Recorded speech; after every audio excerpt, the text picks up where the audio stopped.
새벽 창세기 강의 12번째 시간입니다. 3장 1절에서 5절을 본문으로 죄의 본질에 대해서 바르게 알아야 한다는 주제로 은혜를 나누겠습니다. 먼저 본문을 함께 봉독합니다. 그런데 뱀은 여호와 하나님이 지으신 들짐승 중에 가장 간교하니라. 뱀이 여자에게 물어 이르되 하나님이 참으로 너희에게 동산 모든 나무의 열매를 먹지 말라 하시더냐? 여자가 뱀에게 말하되 동산 나무의 열매를 우리가 먹을 수 있으나 동산 중앙에 있는 나무의 열매는 하나님의 말씀에 너희는 먹지도 말고 만지지도 말라 너희가 죽을까 하노라 하셨느니라. 뱀이 여자에게 이르되 너희가 결코 죽지 아니하리라. 너희가 그것을 먹는 날에는 너희 눈이 밝아져 하나님과 같이 되어 선악을 알 줄 하나님이 아심이니라. 아멘. 우리 기독교인들은 죄에 대해서 민감합니다. 그것은 믿지 않는 사람들보다 더 많은 생각을 하기 때문이죠. 왜 많이 생각을 합니까? 하나님께서 성경을 통해 죄에 관한 말씀을 많이 해주시기 때문이죠.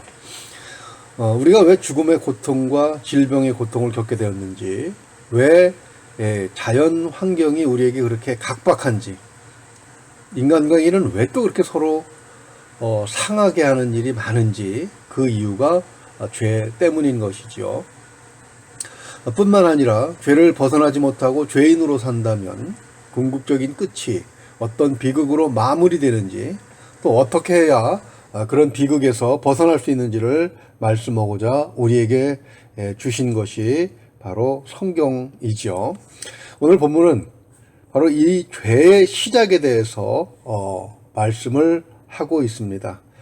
시작을 안다는 것은 본질에 관한 중요한 지식을 발견할 수 있는 가능성을 내포하고 있습니다. 이 죄의 본질을 바로 아는 것이 매우 중요하기 때문에 하나님은 죄의 시작에 대해서 우리에게 말씀을 해주고 계시는 것이죠. 죄의 본질을 아는 것, 그것은 두 가지 이유에서 매우 중요합니다. 첫째는 죄가 무엇인지를 알아야 싸우거나 피할 수 있기 때문이겠죠. 둘째는 죄를 지었을 때 그것으로부터 벗어날 수 있는 의지를 갖게 되기 때문입니다. 죄란 무엇이겠습니까? 죄는 누가 만든 것입니까? 죄는 어떻게 해서 이 세상에 들어오게 되었습니까? 죄는 외부에서 들어온 것입니까? 아니면 내부에 숨어있던 것이 드러난 것입니까? 이런 문제들을 살펴보도록 하겠습니다. 죄의 본질은 무엇이겠습니까? 첫째, 본질을 보지 못하면 어떻게 되겠습니까? 라는 주제로 살펴보는데요. 죄는 결론을 먼저 말씀드리면 망하게 하는 본질이 있습니다. 역사를 보면은요, 중국 당나라 말기는 군부의 부패로 그 죄악상이 심각했습니다. 결국 주후 906년에 망하게 되죠. 이렇게 당이 망하고 나서 약 55년 뒤에 군인이었던 조광윤이 최후의 승자가 돼서 송나라를 세우게 됩니다. 그는 그 군인의 그 부패와 범죄상에 아주 치를 떨어서 문치주의를 내세우죠. 이 정책은 대성공을 거두고 4대 인조에 이르기까지 상당히 긴 기간 태평성대를 이루게 됩니다. 그러나 세상에 영원한 것이 어디 있던가요?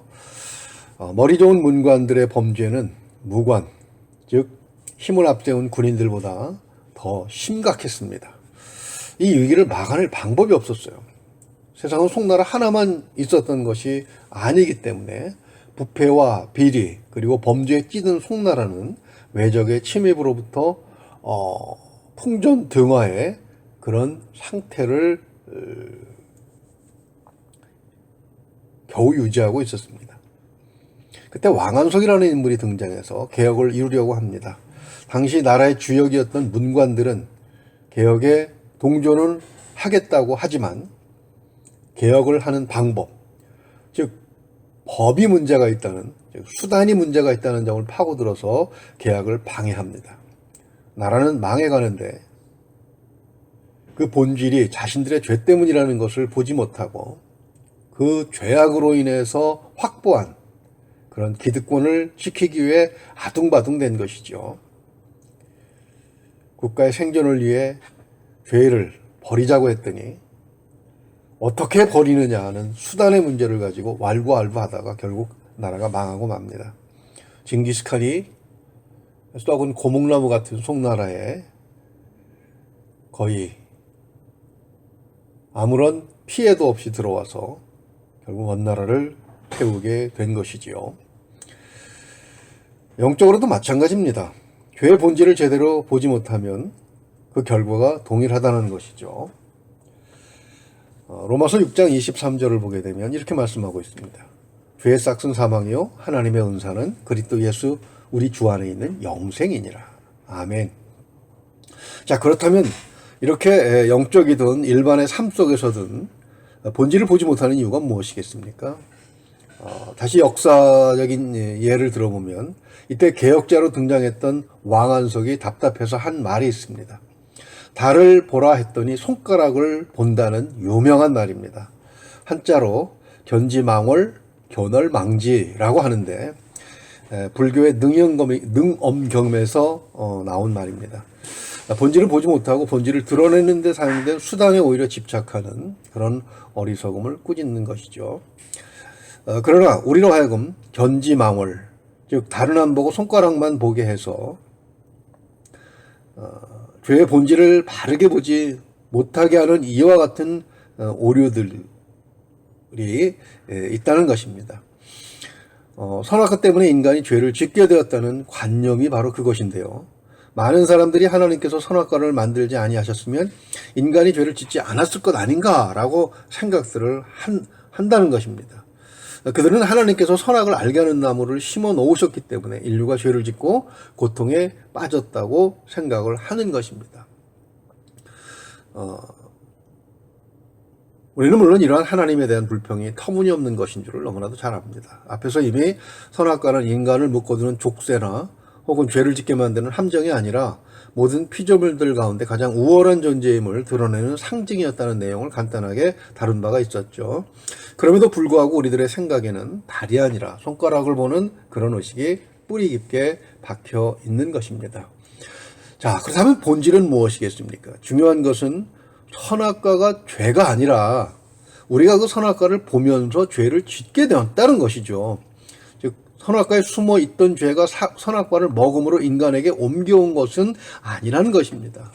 먹지 말라는 계약을 파괴하고 싶어하는 마음, 즉 하나님에게 저항하고 싶은 욕망, 그것이 우리 안에 있는 본질인 것입니다.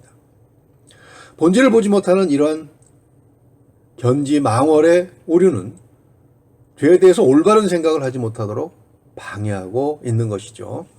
이러한 이유로 해서 우리는 같은 죄를 반복해서 범하면서도 양심의 가책을 따라 하나님께 회개하기보다는 자꾸 죄의 원인을 외부에 돌려대고 핑계죠. 양심의 화인을 맞은 것처럼 자기를 변명하기에 바쁜 것입니다. 그러므로 죄의 책임을 외부로 돌리지 말아야 하는 것입니다. 우리가 죄에 대해서 책임을 묻는 대상들에 대해서 생각을 한번 해보려고 합니다.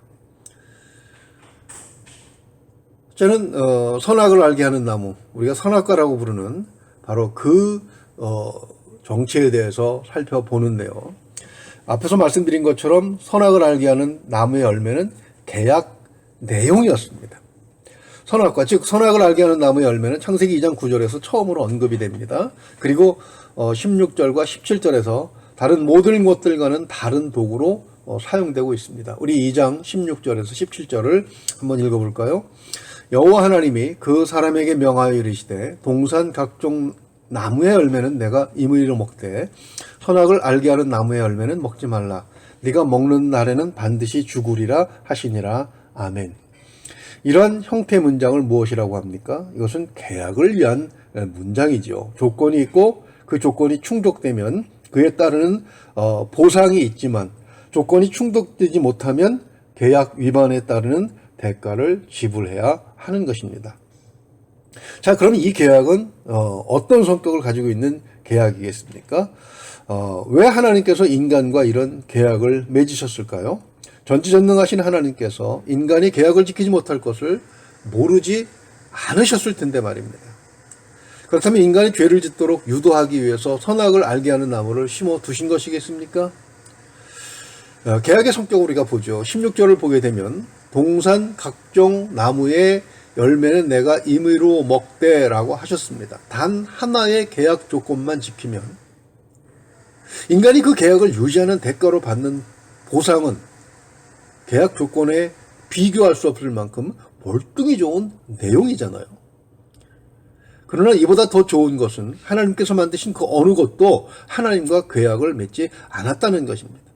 천사도 하나님과 계약을 맺은 존재가 아닙니다. 그저 종일 뿐입니다. 그저 피조물일 뿐이죠. 계약은 어떤 존재끼리 맺는 것입니까? 서로 이성적인 대화가 가능한 그런 당사자끼리 평등한 관계에서 맺는 것이 바로 계약입니다. 즉 인간은 하나님이 창조하신 모든 피조물보다 우월하되 그 위치가 하나님과 계약을 맺을 만큼 우월하다라는 것, 그것이 바로 계약의 성격입니다. 그러므로 동산 가운데 있는 선악을 알게 하는 나무는 다른 피조물들이 보았을 때 인간의 우월성을 증명하고 또 하나님과의 관계를 기억나게 하는 보증이며 상징인 것이죠. 인간은 호랑이나 사자가 가진 날카로운 이빨이나 발톱이 없습니다. 독수리나 심지어 참새가 가진 날개도 없습니다. 사슴이나 치타와 같은 날랜 발도 없습니다. 원숭이나 나무늘보와 같이 이 나무에서 저 나무로 옮겨다닐 만한 능력도 없습니다. 다른 어떤 피조물보다 외형상 우월한 것이 하나도 없지만 그러나 그 누구도 인간의 권위에 도전할 수는 없었습니다. 왜냐하면 선악과를 볼 때마다 하나님과 계약을 맺은 인간의 위치가 자기보다 얼마나 높은지를 다시 한번 상기했기 때문입니다. 자, 보게 되면 이 계약의 선악과는 복의 상징이었다는 것을 알 수가 있습니다.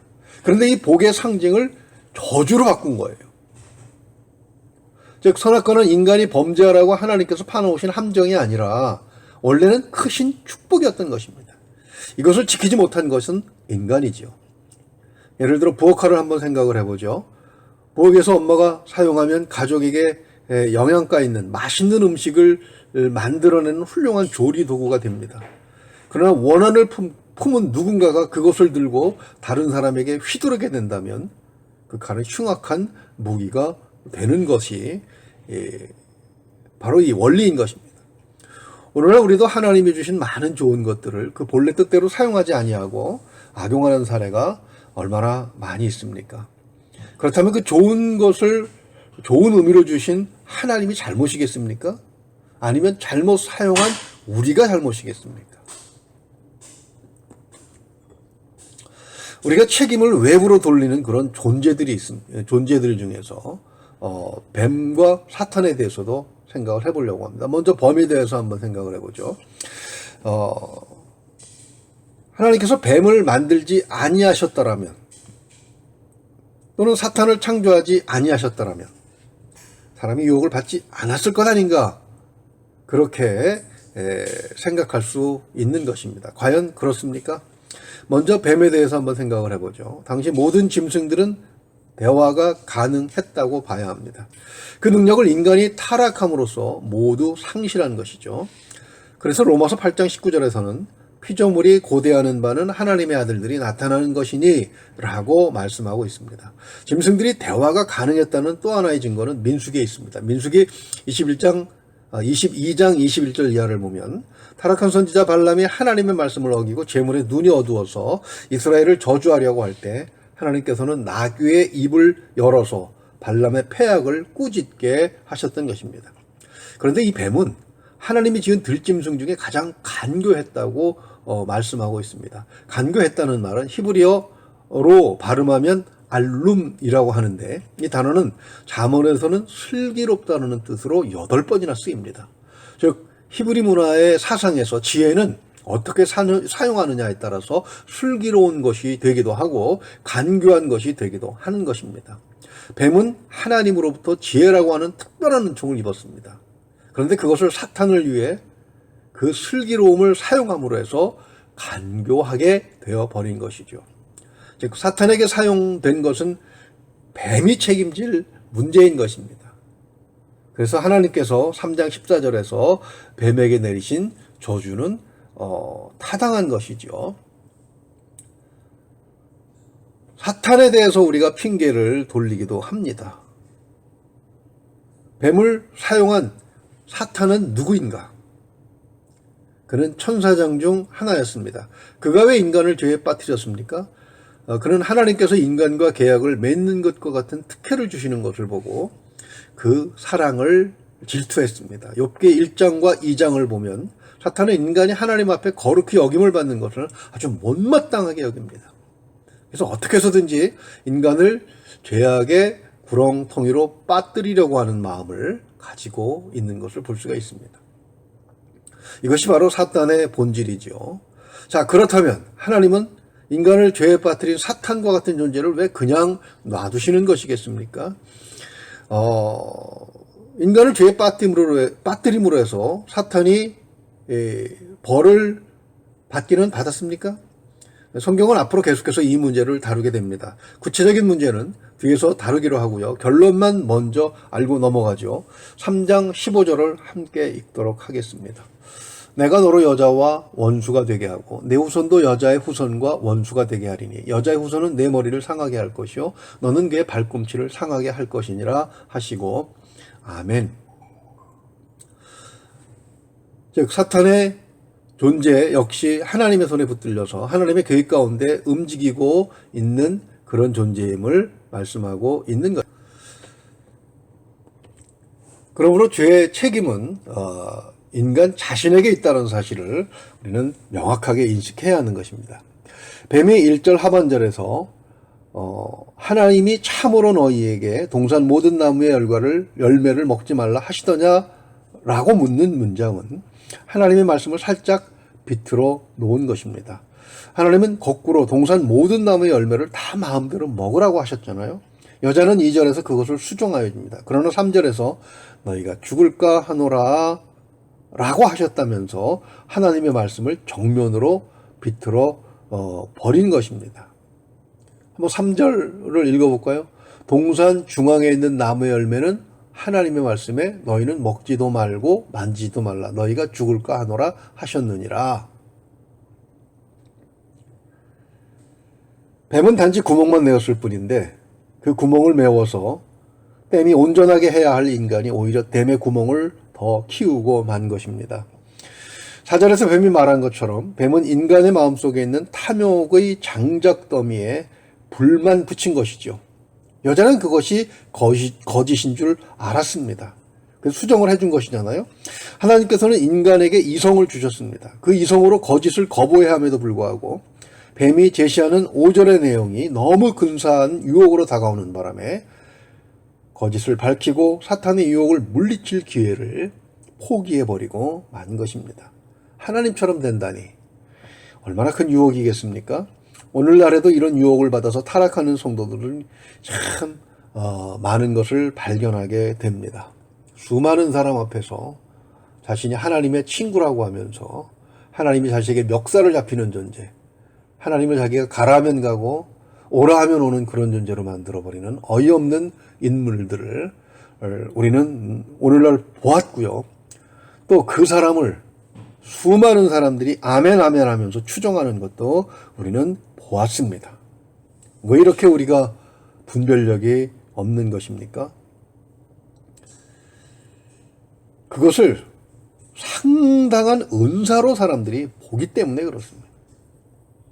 하나님의 말씀을 바로 보지 않고 죄의 본질이 무엇인지를 생각하지 않고 마치 그것들이 인간에게 본래 있는 것처럼 그렇게 망각하고 그것을 찾아낸 것이 인간이고 그것을 확보한 것이 인간이고 그것을 만들어낸 것이 인간인 것처럼 하나님 위에 올라서려고 하는 욕망들이 사람들에게 있기 때문입니다.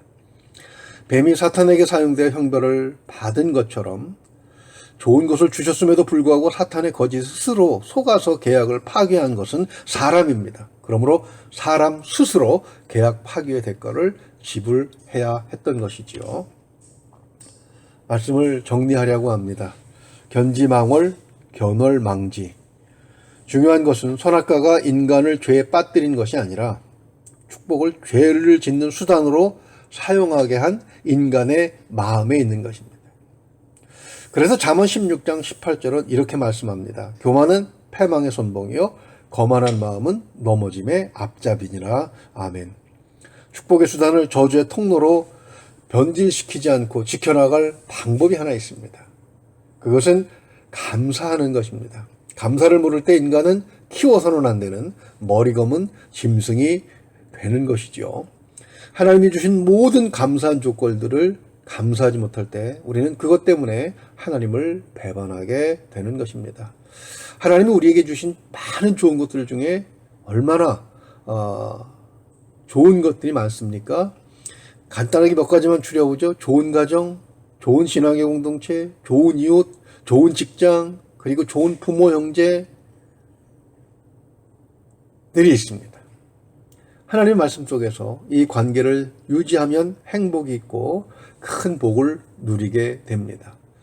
바로 그 관계들이 하나님이 주신 축복의 통로가 되기 때문이죠. 그렇다면 이 관계를, 이 복을 주시고자 우리에게 통로로 만들어준 이 관계를 복되게 만드는 방법이 무엇이겠습니까? 예수님은 하나님의 나라에서는 섬기는 자가 큰 자라고 하셨습니다. 군림하려고 할 때는 하나님의 나라하고는 상관이 없는 것이죠. 섬길 때 이 축복은 축복으로 유지되고 견고하게 되고 확대되는 것입니다. 그러나 쓸데없는 우월감으로 사람들을 위해 군림하려고 하거나 또 남을 판단하거나 비판하거나 그것은 바로 하나님의 자리를 넘보는 죄악된 행위인 것입니다. 선악과를 따먹지 않을 수도 있었던 하와처럼 하와가 건네주는 선악과를 거부할 수 있었던 아담처럼 그리스도께서 가르쳐주신 진리를 따라서 교만하게 하는 사탄의 유혹을 뿌리치는 우리 모두가 될 수 있기를 주님의 이름으로 축원을 드립니다. 기도하겠습니다. 은혜로우신 우리 아버지 하나님, 오늘도 말씀을 통해서 죄의 본질에 대해서 살펴보게 하시니 감사합니다. 하나님, 이것이 선악과가 잘못도 아니고 또 뱀이나 사탄에게 핑계를 댈 수 있는 문제도 아니라는 것을 깨닫게 하시니 다시 한번 감사합니다. 하나님 아버지, 죄의 원인이 우리 속에 있음을 알고 이 원인을 제거할 수 있는 유일한 방법은 그리스도께서 가르쳐 주신 진리를 따라 하나님이 주신 복의 통로를 지켜나가는 것 뿐이라고 하는 사실을 하나님 기억하게 하여 주시옵소서. 우리에게 주신 많은 좋은 것들을 복을 복으로 유지할 수 있는 하나님의 귀하신 은혜가 있기를 소망합니다. 하나님, 우리가 능력이 없더라도 성령께서 그 능력을 갖게 하실 줄로 믿습니다. 죄의 유혹을 이겨낼 수 있는 우리가 될 수 있도록 오늘 하루도 하나님께서 우리를 붙들어 주시옵소서. 모든 사람들이 코로나19로 인해서 힘들고 어려워하는 그런 상황에 있습니다. 하나님, 답답하고 그리고 마음대로 활동할 수 없는 이런 상황에서 오히려 이런 시간들을 이용해 하나님의 말씀에 더욱더 가까이 갈 수 있는 우리가 되게 하시고 사람들과 멀어져 있을 때 하나님과 더 가까워지는 계기를 삼을 수 있도록, 그래서 우리에게 주신 축복의 통로를 감사함으로 더 확장시켜 나갈 수 있는 그런 복된 시간들을 보낼 수 있도록 하나님 도와주시옵소서. 간절히 바라고 나오며 예수 그리스도 이름으로 기도하옵나이다. 아멘.